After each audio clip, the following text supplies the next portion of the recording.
Welcome back to the Secrets of Writing a Research Paper.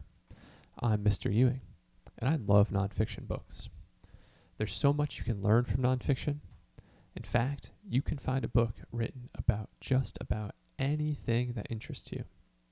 Some of my favorite nonfiction books include The Beckham Experiment by Grant Wahl, Shakespeare, The World as Stage by Bill Bryson, and Outliers, The Story of Success by Malcolm Gladwell. In your spare time, you should check these books out.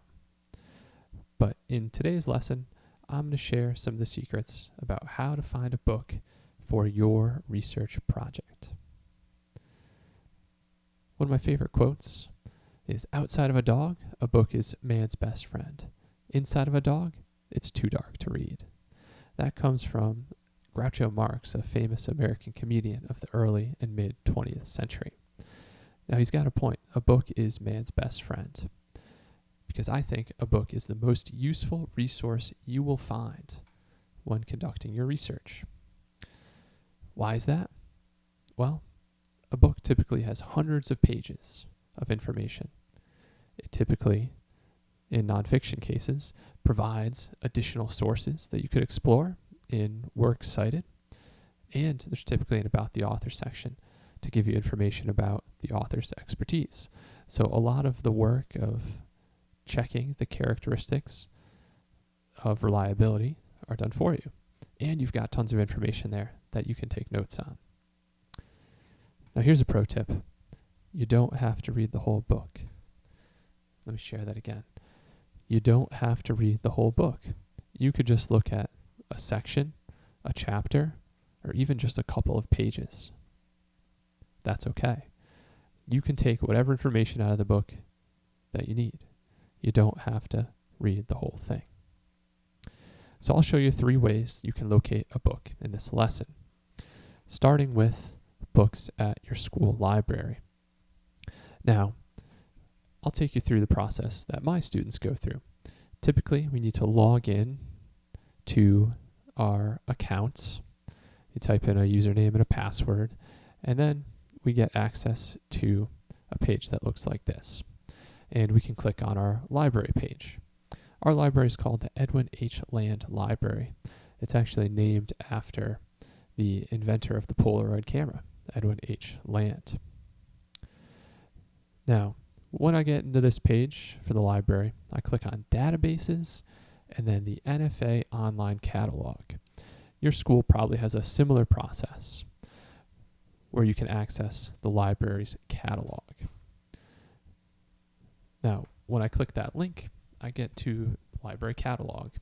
Yours may look a little different, but most library catalogs more or less work the same way. Now, for this example, I'm going to pretend that I have to do some research on witch trials, particularly the Salem witch trials. So in my search bar, I type in witch trials and I hit search. Now I've got tons of books that come up here, and I may find that I need to revise my search terms to be a little more specific, or if I'm not getting enough results, then I need to revise my search results to be a little less specific.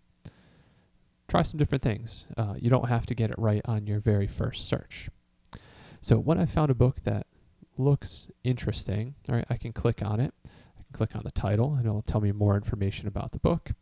And if that's a book that I want to check out, then I'm going to click Show Copy Information.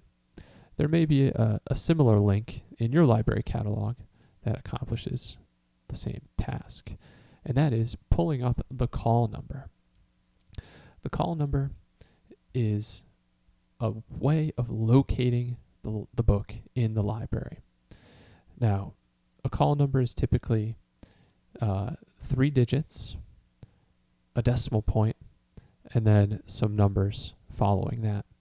And then there are letters. The letters are typically associated with the author, but these will help you find the book in the library. So you want to write down that call number. Now, in my school's library, nonfiction is upstairs, organized by call number, or by the Dewey Decimal System is what it's called. biographies are in the first set of shelves downstairs, though there is a trend to shelve biographies according to subject or Dewey Decimal Number. Now, if you take a book off the shelf, make sure you return it to one of the shelves with red tape. Or your library may have a cart or other special shelf for you to place books that you have removed from their location. When you go to check out a book, you typically need your student ID. It's okay, typically if you don't have it with you, the librarian can assist you in getting a new card if you've lost yours, or checking the book out in some other way. Now, here's a pro tip. If you're having trouble finding a book, ask a librarian for help. That is what they're there to do, and they're experts in this area, so they can help you find anything that you are looking for. Don't be afraid to go up to the circulation desk and ask for help. Now, I'll show you a second way to find books, and particularly ebooks. Now, at my school, we have a database, and if I go back to the library page and I click on EBSCO Discovery,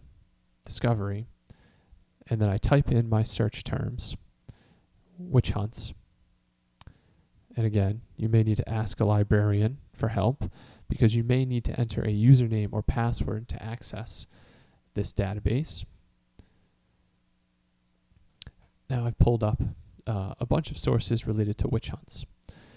Now, if I'm only looking for ebooks, then along the left-hand column, the left-hand side of the screen, there are all kinds of limiters. This is almost like what you see when you're shopping online. You can choose different categories to narrow down your search results. Now, you can go to source types and click ebooks, and that will filter out everything that is not an ebook. So all that you have left are, of course, ebooks. Now, I'm interested in this one called The Path of the Devil, Early Modern Witch Hunts. So I click PDF full text, and it brings up the whole book there for me. I don't even have to get out of my chair or even go to the library.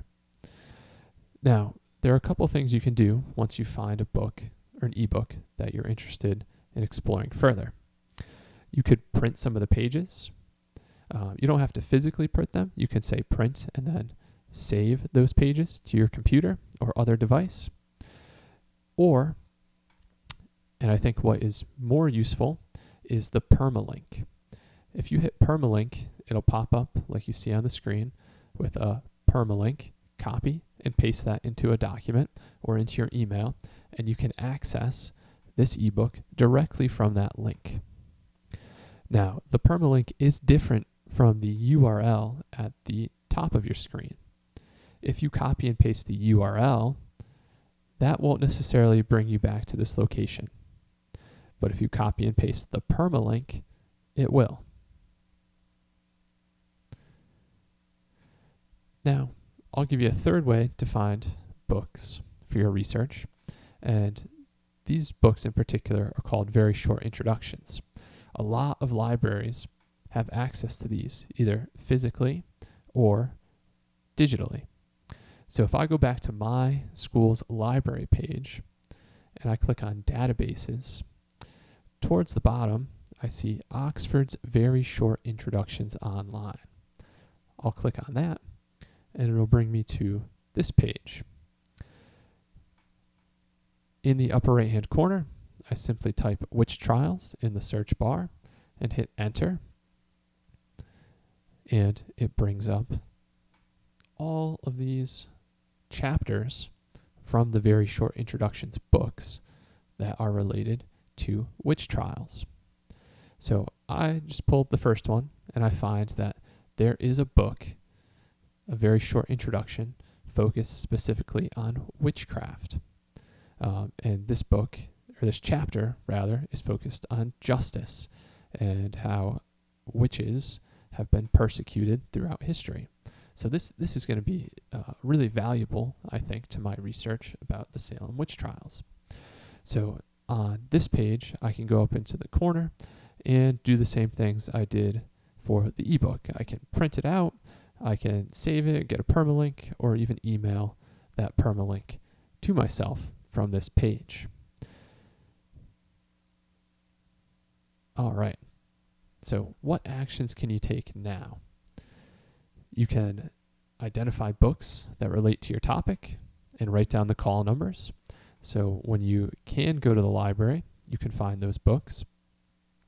You can then check out library books from the library. And then you can also identify ebooks available through your school's library. Now, flip through or skim what you see in the books to see if it's useful. But don't start reading closely and taking notes just yet. There's more we need to talk about in the next lesson before you start taking notes.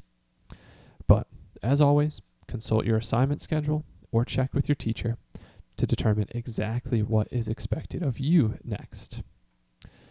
As we continue down the path of writing a great research paper, we'll talk about how to cite a book, and then later, how to take notes.